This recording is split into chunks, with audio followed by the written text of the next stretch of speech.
तो आज तक आप लोगों ने मेरी लाइफ देखी है, पेशेंट्स की लाइफ देखी है, लेकिन आज मैं आपको एक दूसरा पहलू दिखाना चाहता हूँ। आज मैं आपको दिखाना चाहता हूँ कि इलाज में खर्चा कहाँ-कहाँ होता है और कैसे होता है। तो जब भी कोई अचानक से बीमार पड़ता है तो सबसे पहले वो इमरजेंसी में आता है और जहाँ इमरजेंसी में उसका इलाज शुरू होता है वहीं से उसका खर्चे का मीटर भी शुरू हो जाता है। उसके बाद उसको एक ऐसी जगह शिफ्ट किया जाता है जहाँ पर इलाज तो सबसे बेहतर होता है लेकिन खर्चा भी सबसे ज़्यादा होता है, यानी कि आईसीयू। और आईसीयू में जब तक मरीज़ रहते हैं उनकी करीब-करीब डेली बेसिस पर इन्वेस्टिगेशन होती है, डेली बेसिस पर नई-नई दवाइयाँ ऐड की जाती हैं। एक एवरेज हॉस्पिटल में आईसीयू का खर्चा 10 से 12 हज़ार रुपये पर डे से शुरू होकर एक बड़े मल्टी स्पेशलिटी हॉस्पिटल में 1 से 1.5 लाख रुपया पर डे तक जा सकता है। दवाइयों और इन्वेस्टिगेशन के अलावा एक और जो बड़ा खर्चा होता है वो होता है आईसीयू के बेड चार्जेस का। उसके अलावा डॉक्टर के विजिटिंग चार्जेस, फिजियोथेरेपिस्ट के चार्जेस, डाइट चार्जेस, तमाम तरीके के चार्जेस लगते हैं। और किसी भी मरीज़ की जान बचाने के लिए ये सारी चीज़ें बहुत ज़्यादा ज़रूरी होती है। ऐसा नहीं है कि हम इन चीज़ों को छोड़ सकते हैं। इसीलिए जब मैं पेशेंट की काउंसलिंग करता हूँ तो एक सवाल वो सबसे ज़्यादा मुझसे पूछते हैं कि सर इलाज में खर्चा कितना आएगा। और मैंने अभी तक के अपने मेडिकल कैरियर में बहुत सारे हॉस्पिटल्स में काम किया है, बहुत सारे डॉक्टर्स के साथ काम किया है और सब लोग यही चाहते हैं कि इलाज में मरीज़ का कम से कम खर्चा हो। लेकिन कम कितना कम होता है और ज़्यादा कितना ज़्यादा होता है ये हर किसी के लिए अलग होता है, क्योंकि हर किसी के पास फाइनेंशियल रिसोर्सेज अलग अलग होते हैं। मैंने अपनी लाइफ में वैसे लोग भी देखे हैं जिन्हें हज़ारों रुपये का, लाखों रुपये का इलाज कराने में भी कोई दिक्कत नहीं होती,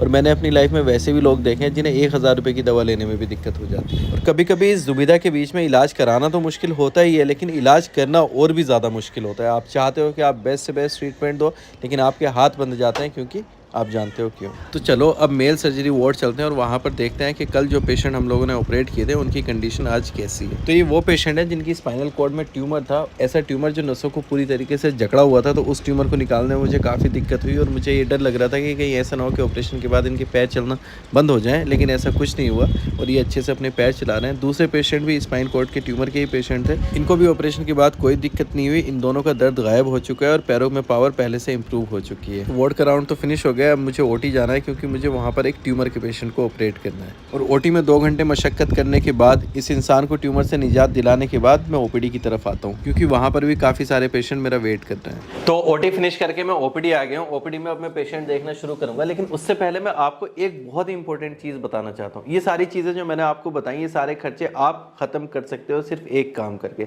अपना हेल्थ इंश्योरेंस कराकर। तो पेशेंट देखते देखते मैं आपको बताता हूँ कहाँ से और क्यों लेना है हेल्थ इंश्योरेंस। पॉलिसी बाजार पर आप 1 करोड़ रुपए तक का हेल्थ इंश्योरेंस सिर्फ 390 रुपए में ले सकते हैं, और आप 75,000 तक का टैक्स भी सेव कर सकते हैं अंडर सेक्शन 80D। मैंने डिस्क्रिप्शन में दे रखा है। और जानते हो ये एक ऑनलाइन पोर्टल है, तो no extra agent commission and you will get up to 25% online discount, और आपको 30 मिनट क्लेम सपोर्ट भी मिलेगा। So check out the link in description और अपनी डिटेल सही से फिल करो और 51 इंश्योरेंस पार्टनर से कंपेयर करके अपने लिए बेस्ट पॉलिसी परचेज करो and save your family future. उसके बाद मैं 10 पेशेंट ही देख पाता हूँ और आईसीयू से कॉल आ जाती है कि आप आईसीयू आ जाइए, यहाँ आपकी ज़रूरत। तो आईसीयू एक ऐसी जगह है जहाँ पर बहुत ही ज़्यादा क्रिटिकल पेशेंट रहते हैं। तो जब भी मेरे पास आईसीयू से कॉल आता है, मैं बिना झिझके, अगर ओपीडी देखना हो तो ओपीडी छोड़कर आईसीयू चला जाता हूँ। और आज मेरे पास आईसीयू में 11 पेशेंट एडमिट हैं, जिनमें से कुछ स्ट्रोक के पेशेंट हैं, कुछ एक्सीडेंट के पेशेंट हैं और कुछ वो पेशेंट हैं जिनको मैंने आज कल में ऑपरेट किया है। और अभी जिस पेशेंट के लिए मेरे पास कॉल आई है वो है जिनको 3 दिन पहले मैंने ऑपरेट किया था, वेंटिलेटर पर रखा था, लेकिन ऑपरेशन के 3 दिन बाद भी अभी तक ना तो उन्होंने आंखें खोली है,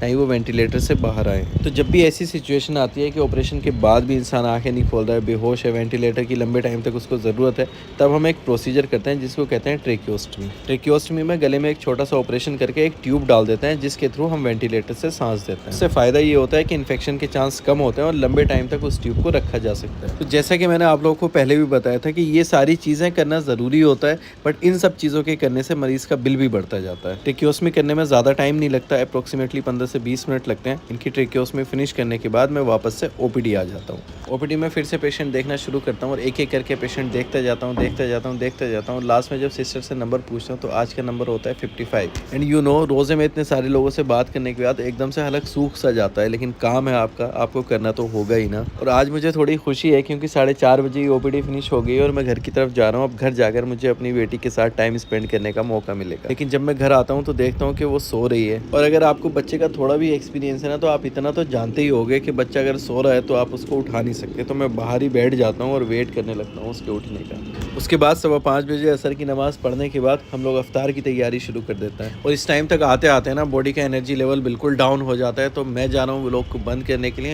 एंड आप लोगों को एक एडवाइस जाते जाते ये देकर जा रहा हूँ कि यार अगर हेल्थ इंश्योरेंस नहीं लिया है ना तो ले लो, लिंक मैंने नीचे डिस्क्रिप्शन में दे रखा है।